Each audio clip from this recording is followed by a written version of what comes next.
Okay, I'm sending you this along with this Smart Notebook file. This is the file that will kind of guide you through the first 2 weeks and you can present from. The first thing you want to do is take my name off there and put yours. If you don't have notebook software on your computer, you can do a free download for 30 days, I believe, and we use version 11 at on the campus computers and the download one we usually use. I'm sure it's the same at Tulsa Paul, but you may want to check. As they're coming in the room for their bell work, they can get started by logging into D2L, going into the course, downloading and reading the syllabus. The syllabus is under content. That's where the link is, but it's PDF doc. No, it's not. We did a Google Docs this time because your information is each in it. They can print that, and if they want, or save it, or however they best want to remember it. The key is that they read it thoroughly.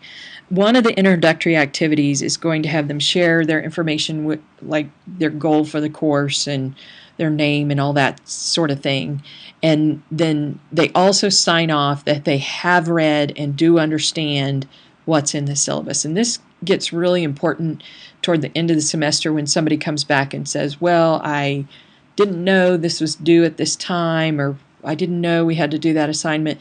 You want that document that they've given the signature that they do understand. So make sure and do those first introductory activities.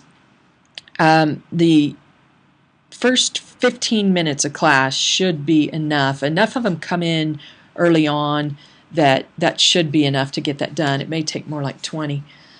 The next page is what we use to get them up to introduce themselves, and they might tell what their major is. That's a good way for you to figure out if you've got all. Now, Paul, probably you're going to have all elementary in Tulsa. You should. The rest of the sections will have a mix between, you could have, it's rare, but you could have career tech, ag education, music education, and elementary, secondary, all kinds of stuff, early childhood. But you want to get them up, introduce themselves, tell what program they're in, probably tell where they're from. That works really well for me to help remember their names, whatever's going to help you remember their names. And then have them tell the characteristic of their best teacher and have them write it up here on the smartboard. I usually say write it in 1 word or 2 words, that's it. And this is a really interesting exercise because we can keep coming back to it throughout the semester, because it inevitably, all these years, they come down to 3 things. Is that teacher who builds relationship, who has more engaging, authentic type of assignments, and one who's hard, who has rigor to their work. And it's been so interesting to me that we come down to those 3 things every time. And so this is something you can keep coming back to as they're teaching. The next one is a tour of important learning spaces in this class, and I can do a short video tour. If you don't want to do this, you could just play the video. I may do that, but do let me know if you want me to. I won't prioritize it unless you really want it, or you can just take them through. You're going to want to take them through OC first, because at this point they will have already been in there and opened it. What's in OC is the syllabus. It's under content. There's some news items. The grade book, will be using the Dropbox twice, once this very first class and once for the final. And then we'll be using the discussion forums about 10 times. When they do their technology projects, like create a class website, they will post their link to their class website in the discussion forum on OC. So you can kind of give them a little tour of that.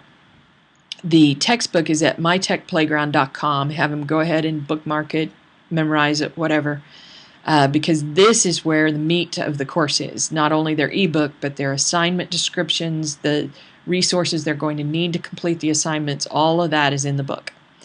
The Tech Playground is an actual physical space in Willard, in 326 Willard, and we want to get them coming up here and using this space as much as possible.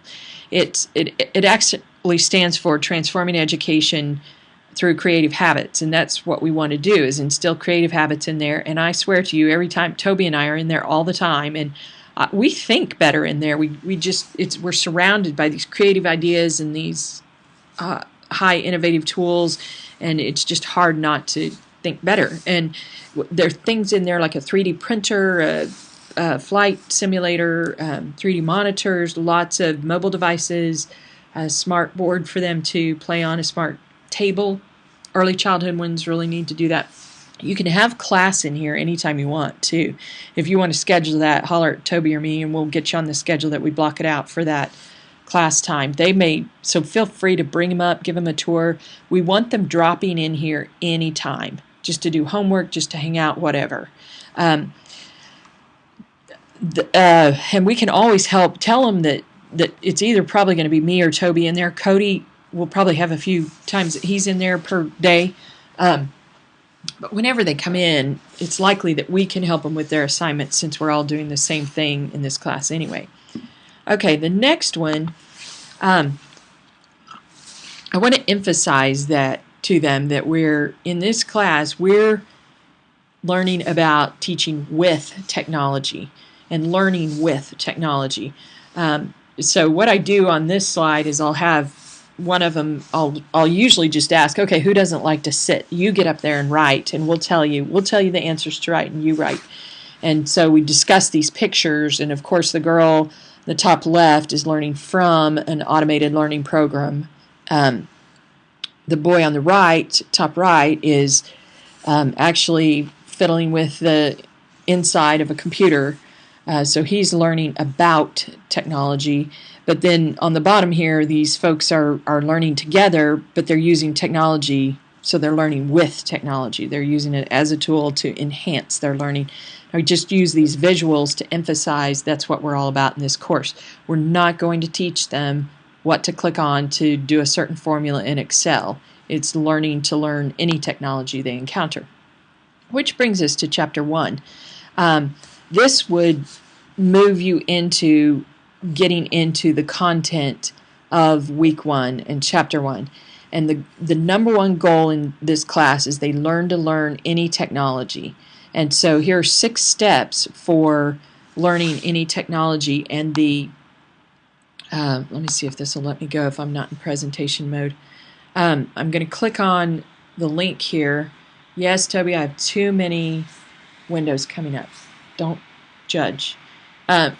So on this chapter, on Week 1, learning to learn, how I would do this is I would talk to him first about these 6 steps, and then I would assign one group, consider your purpose, have them read this, which should take 30 seconds, and discuss what they think it means. Have the group 2 read this, explore the possibilities, and then you get it. Have 6 groups, and then have them report back out what they think these mean. And then you get some discussion going on how to learn any technology. Now, Weeks 1 and 2, that's going to be real important because that's exactly what we're going to be doing, is learning new tools largely on their own.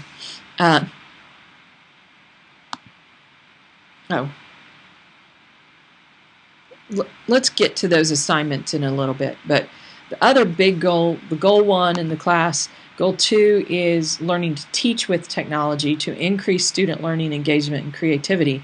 And what we want to get across to them is we're not advocating automate every little thing you can. It's be mindful and intelligent about, is this going to improve my students' learning? Is this going to engage them more? Is this going to foster creativity in their thinking?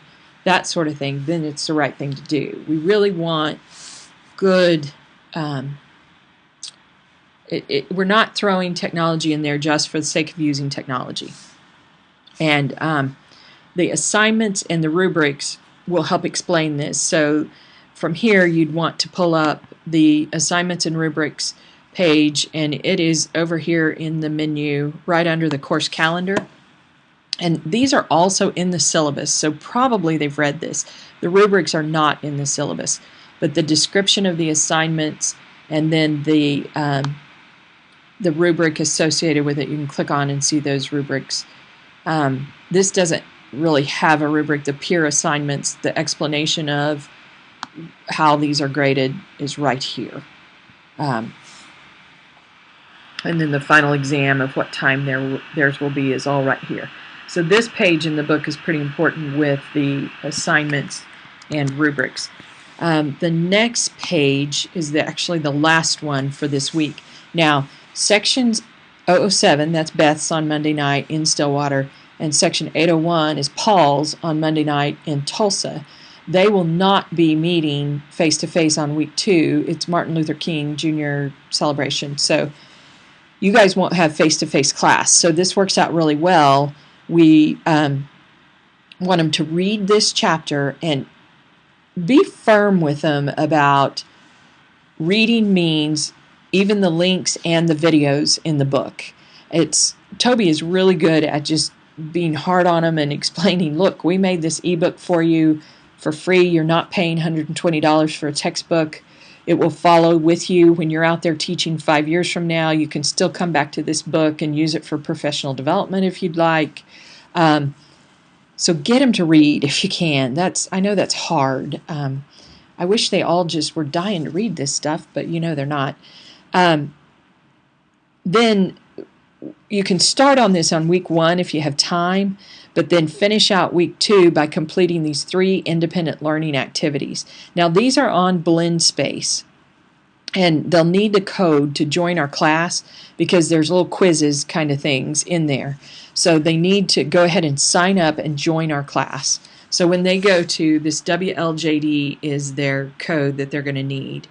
And this is all in chapter 1 in the book. So they're going to read it, you're going to read it. I'm just putting it on here as sort of a guide. But here's what it looks like when you go to BlendSpace. I'm already logged in as us, but they'll sign in and they'll have a button to join a class. Now, BlendSpace, it will have text, it will have a little quiz. Maybe I'm not signed in to take the quiz, but there's a little quiz that they'll have to be signed in to take. And then actual tutorials and things like that on Learning Digo. Now, you may want to emphasize that we put different types of resources in these BlendSpaces because everybody learns differently. And the second part of the chapter is about differentiation and how important that is in their teaching. So these learning resources are differentiated in the sense that they have lots of different they have the same information in different types of format to help meet the needs of all students. And they follow the steps of learning to learn any technology. Okay, so that is weeks 1 and 2. That gets you through weeks 1 and 2.